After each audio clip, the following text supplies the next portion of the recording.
রাতের ইরান যেন এক নিঃশব্দ কাঁপুনি। তেহরানের আকাশে ছড়ানো হাজারো তারা, কিন্তু সেই নক্ষত্রপুঞ্জের নিচে আজ ঘন হয়ে উঠেছে ধোঁয়ার পরত, বারুদের গন্ধ। মেহেরাবাদ বিমানবন্দর পড়ছে, ইমাম খোমেনি চত্বরের দেয়ালে আঁকা বিপ্লবের প্রতীকগুলো কাঁপছে বিস্ফোরণের কম্পনে। ইরানের রেডিওগুলো হঠাৎ করেই পুরনো যুদ্ধসঙ্গীত বাজানো শুরু করেছে। নাশিদের কণ্ঠে শোনা যাচ্ছে শাহাদাতের আহ্বান। সংবাদপত্রগুলো একটির পর একটি বিশেষ সংখ্যা ছাপছে। রাতেই আসছে ঘোষণা, খামেনির মজলিসের সিদ্ধান্ত। শিরোনামগুলোতেও যেন বারুদের গন্ধ। এই অদ্ভুত উত্তেজনার কেন্দ্রে দাঁড়িয়ে আছেন একজন মানুষ, যিনি নিজের একটি ফতোয়ার মাধ্যমে গত 2 দশক ধরে ইরানের পারমাণবিক নিষ্ক্রিয়তার রক্ষা কবচ হয়েছিলেন, আয়াতুল্লাহ আলী খামেনি। 2003 সাল বিশ্বজুড়ে তখন ওয়ার অন টেরর নামের এক অদৃশ্য যুদ্ধের তাণ্ডব চলছে। ইরাক, আফগানিস্তানে আগুন, সাদ্দাম হোসেনের পতন। তেহরানে তখন নীরবতা, কিন্তু ভিতরে ভিতরে গড়ে উঠছিল পারমাণবিক কর্মসূচি। ঠিক তখনই খামেনি ঘোষণা করেন এক ঐতিহাসিক ফতোয়া। ইসলাম গণবিধ্বংসী অস্ত্রকে হারাম ঘোষণা করে। এ ফতোয়া এক অর্থে ইরানকে পারমাণবিক যুদ্ধের দৌড় থেকে ছিটকে দিলেও বিশ্বের মুসলিম জনতাকে ইরানের পক্ষে এনে দিল। বিশ্লেষকরা বলেন, এই ফতোয়া ছিল রাজনৈতিক চালে একটা মাস্টার স্ট্রোক। ইরান তাতে আন্তর্জাতিক চাপ সামলালো, কিন্তু নিজেদের পুনরায় সক্রিয় হবার রাস্তা খোলা রাখল। ইরানের অভিজ্ঞ বিশ্লেষক নেগার মোর্তাজাভি বলেন, লিবিয়ার অভিজ্ঞতা ইরানের মনে গভীর ছাপ ফেলেছে। গাদ্দাফি পারমাণবিক কর্মসূচি ছেড়েছিলেন, আর তার বিনিময়ে কি পেয়েছিলেন? মৃত্যুর বিভৎস দৃশ্য। তেহরানের নেতারা তা ভুলে যাননি। 2003 সালে পারমাণবিক কর্মসূচি ছেড়ে গাদ্দাফি চেয়েছিলেন শান্তি, কিন্তু 2011-তে তিনি নিজেই ছিলেন পশ্চিমা সমর্থিত বিদ্রোহের শিকার। সেখান থেকেই শিক্ষা নিয়েছে ইরান। তারা জানে, অস্ত্র না থাকলে বিশ্ব রাজনীতি তোমাকে ভক্ষণ করবে।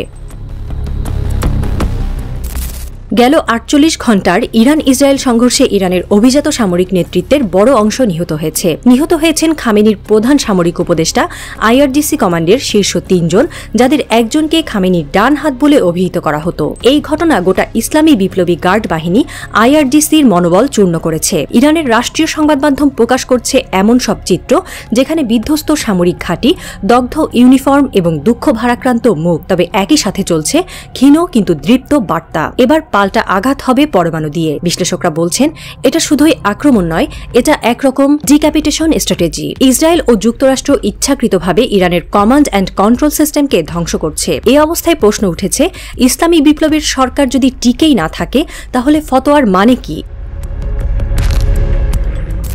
তেহরানের নিকটবর্তী ফোর্ডো, নাতাঞ্জ এবং আরাকের পারমাণবিক কেন্দ্রগুলোয় সম্প্রতি তীব্র তৎপরতা লক্ষ্য করেছে স্যাটেলাইট ইমেজ বিশ্লেষকরা।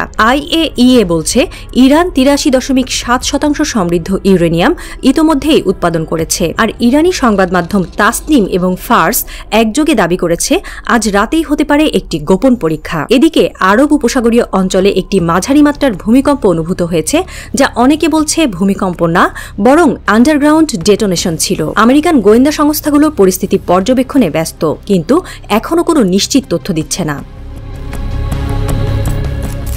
ওয়াশিংটন ও তেল আবিব রাতভর জরুরি বৈঠকে। প্রেসিডেন্ট ট্রাম্প ও তার জাতীয় নিরাপত্তা উপদেষ্টাদের নির্দেশ দিয়েছেন, কোনোভাবেই ইরানকে পারমাণবিক শক্তিধর দেশ হতে দেয়া যাবে না। জাতিসংঘ নিরাপত্তা পরিষদ একটি অঘোষিত বৈঠকে বসেছে। চীন ও রাশিয়া এখনও নিরপেক্ষ অবস্থানে থাকলেও ইসরায়েল ইতোমধ্যেই তার সব পারমাণবিক সাবমেরিন ভূমধ্যসাগরে মোতায়েন করেছে। তেহরানের রাস্তায় টহল দিচ্ছে পাসদারান বিপ্লবী গার্ড। মহিলাদের হিজাব পরীক্ষা এখন আর প্রধান কাজ নয়, তারা এখন খুঁজছে বিদেশি এজেন্ট বিদ্রোহী কণ্ঠ।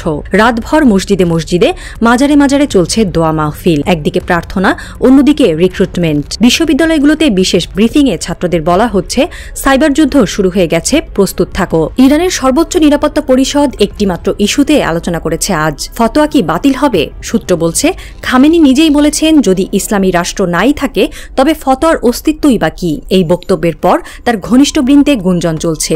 একটি খসড়া নথি তৈরি করা হয়েছে, যেখানে ফতোয়া সংশোধনের যুক্তি ও ইসলামী ব্যাখ্যা উভয়ই সাজানো হয়েছে। মজলিসে আজ একজন শিয়া আলেম এক চুপচাপ মন্তব্য করেছেন, ইমাম হুসাইনের তরবারির জন্য যদি দায়িত্ব আসে, তবে কালমা দিয়ে নয়, লোহার আগুনেই জবাব দিতে হয়। সেই কথার প্রতিধ্বনি যেন এখন গোটা ইরানের বাতাসে ভেসে বেড়াচ্ছে।